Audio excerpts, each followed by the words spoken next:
নমস্কাৰ সকলোকে পুনৰবাৰ স্বাগতম জনাইছোঁ মোৰ চেনেলটিত। আজি মই চৰকাৰী চাকৰিয়ালসকলৰ কাৰণে এটি গুৰুত্বপূৰ্ণ ইনফৰমেশ্যন লৈ আহিছোঁ। ভিডিঅ'টি আৰম্ভ কৰাৰ আগত সকলোকে এটি ৰিকুৱেষ্ট, আপোনালোকে কাইণ্ডলি মোৰ ভিডিঅ'টি স্কিপ নকৰাকৈ শেষলৈকে চাই থাকিব। একেৰাহে 4 দিন বন্ধ পাব আপোনালোকে।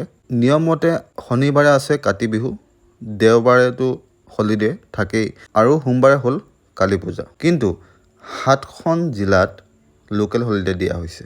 আজিৰ ভিডিঅ'টি সেই সম্পৰ্কে। প্ৰথম জিলা হ'ল হোজাই, 2 নম্বৰখন হ'ল ধুবুৰী, 3 নম্বৰখন হ'ল ধেমাজি, 4 নম্বৰখন হ'ল কোকৰাঝাৰ, 5 নম্বৰ ডিব্ৰুগড়, 6 নম্বৰ গোৱালপাৰা আৰু 7 নম্বৰ হ'ল গোলাঘাট। এই 7খন জিলাত দিৱালী সম্পৰ্কে এদিন বেছিকৈ লোকেল হলিডে দিয়া হৈছে। যিহেতু সোমবাৰে কালী পূজা, সেয়েহে 21 তাৰিখেও আপোনালোকে বন্ধ পাব।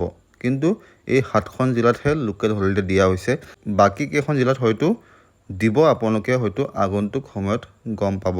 হয়তো কাইলৈও ঘোষণা কৰিব পাৰে লোকেল হলিডে। কিন্তু এই 7খন জিলাত কনফাৰ্ম যে মঙলবাৰেও লোকেল হলিডে পাব কালী পূজা উপলক্ষে।